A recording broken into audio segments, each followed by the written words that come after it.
The aim of my surfing is always to catch the biggest wave. The biggest wave ever. That's the goal, that's the dream. That's the motivation. I've come close a couple of times. I'm just sort of waiting for my moment.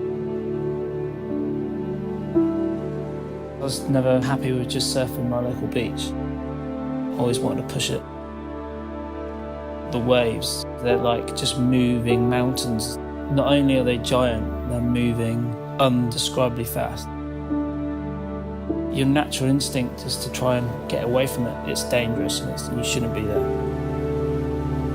But challenging that and challenging the fear and then riding it is just like no other feeling. The really big ones, like time slows down. The rides could be seconds, but those seconds almost last for hours. That feeling is what brings me back for more, makes it worth it. I'm surfing waves of consequence.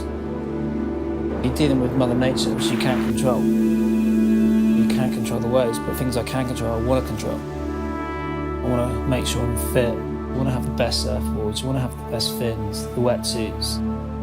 Having the best stuff, you want to look after it the best as well.